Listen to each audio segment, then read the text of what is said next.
Sir ನಮಸ್ಕಾರ. ನನ್ನ ಹೆಸರು ಮನೋಜ್ ಅಂತ. ನಾವು ಬೆಂಗಳೂರಿಂದ ಮಾತಾಡ್ತಿರೋದು. ನಮ್ಮ ಮಿಸಸ್ಗೆ ತುಂಬ ಚೆಸ್ಟ್ ಪೇನ್ ಬರ್ತಾಯಿದೆ. ECG ಎಲ್ಲ ಮಾಡಿಸಿದ್ರೆ ಅದರಲ್ಲಿ ಏನು ಪ್ರಾಬ್ಲಮ್ ಇಲ್ಲ ಅಂತ ಹೇಳ್ತಾರೆ ಡಾಕ್ಟ್ರು. ಅಂದರೆ ಟ್ಯಾಬ್ಲೆಟ್ ಕೊಡ್ತಾರೆ. ಬಟ್ ಅದು ನೋವು ಮಾತ್ರ ಹೋಗ್ತಾ ಇಲ್ಲ. ಹಿಂದೆ ಅದೇ ಸೇಮ್ ಪ್ಲೇಸ್ ಹಾರ್ಟ್ ಇದೆಯಲ್ಲ, ಅದಕ್ಕಿಂತ ಸ್ವಲ್ಪ ಮೇಲ್ಗಡೆ ನೋವು ಬರುತ್ತೆ.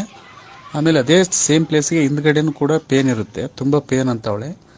ಬಟ್ ಡಾಕ್ಟ್ರ್ ಹತ್ರ ಹೋದರೆ ಏನೂ ಪ್ರಾಬ್ಲಮ್ ಇಲ್ಲ, ಏನಾಗಿಲ್ಲ ಅವ್ರಿಗೆ ಅಂತೇಳಿ ಅವ್ರು ಹೇಳ್ತಿದ್ದಾರೆ. ಇದಕ್ಕೆ ಏನು ಮಾಡ್ಬೇಕಂತ ಗೊತ್ತಿರ್ತಿಲ್ಲ. ನಾವು CT ಸ್ಕ್ಯಾನ್ ಕೂಡ ಮಾಡಿಸಿದ್ದೀವಿ, ಏನು ಪ್ರಾಬ್ಲಮ್ ಇರೋಲ್ಲ. ಬಟ್ ಅದು ಯಾವುದಾದ್ರೂ ಒಂದು ಪೇನ್ ಇರುತ್ತೆ. ಹೊಟ್ಟೆ ನೋವು ಇರುತ್ತೆ, ಇಲ್ಲ ಚೆಸ್ಟ್ ಪೇನ್ ಬರುತ್ತೆ, ಇಲ್ಲ ತಲೆನೋವು ಬರುತ್ತೆ. ಇದೇ ಥರನೇ ಆಗ್ತಾಯಿದೆ. ಅದಕ್ಕೆ ಏನು ಮಾಡಬೇಕು ಅಂತ ನಿಮ್ಮ ಸಲಹೆ ಕೇಳ್ತಿದ್ದೀನಿ. ನಿನ್ನೆ ಲೈವಲ್ಲಿ ಎಲ್ಲ ನಂಬರ್ಸ್ ಕೊಟ್ಟಿದ್ದೀನಿ, ಅದಕ್ಕೆ ಹಾಕಿ ಅಂದರೆ ಇಲ್ಲೇ ಬರ್ತಿರಲ್ರು.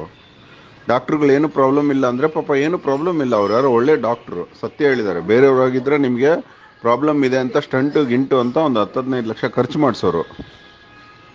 ಒಳ್ಳೇದು ಮಾಡಿದ್ದಾರೆ, ಸತ್ಯ ಹೇಳ್ಬಿಟ್ಟು. ಡಾಕ್ಟ್ರುಗಳನ್ನ ಯಾಕೋ ಅಂತೀಯ? ಏನೂ ಆಗಿಲ್ಲ ಅಲ್ಲಿ.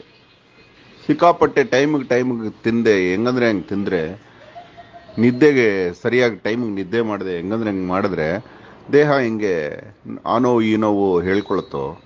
8 ಗಂಟೆ ಕರೆಕ್ಟಾಗಿ ಮಲಗಿದವ್ರಿಗೆ ಈ ರೀತಿ ಪ್ರಾಬ್ಲಮ್ ಆಗೋದಿಲ್ಲ. ಟೈಮಿಗೆ ತಿಂದವ್ರಿಗೆ ಈಗ ಪ್ರಾಬ್ಲಮ್ ಆಗೋದಿಲ್ಲ. ಸ್ವಲ್ಪ ಒಂದು ಹಿಡಿ ಕಡಿಮೆ ತಿಂದವ್ರಿಗೂ ಈ ಪ್ರಾಬ್ಲಮ್ ಆಗೋದಿಲ್ವೋ? ಅತ್ತಿತ್ತು ನಡೆದವ್ರಿಗೂ ಈ ಪ್ರಾಬ್ಲಮ್ ಆಗೋದಿಲ್ವೋ? ಏನೋ ವ್ಯತ್ಯಾಸ ಇದೆ. ಅದಕ್ಕೆ ದೇಹ ಸ್ಟ್ರೈಕ್ ಮಾಡುತ್ತೆ. ಇನ್ಮೇಲೆ ಎಲ್ಲ ಕರೆಕ್ಟಾಗಿ ಇರೋಕ್ಕೆ ಹೇಳು. ಪ್ರತಿ ಊಟದ ನಂತರ 1-2 ಚಟಿಕೆ ಕಾಲು ಸ್ಪೂನು ಶುಂಠಿ ಪೌಡರ್ ತಿನ್ನೋಕ್ಕೇಳು. BC-25 ತಗೊಳಕ್ಕೇಳು, ಸರಿ ಹೋಗುತ್ತೆ.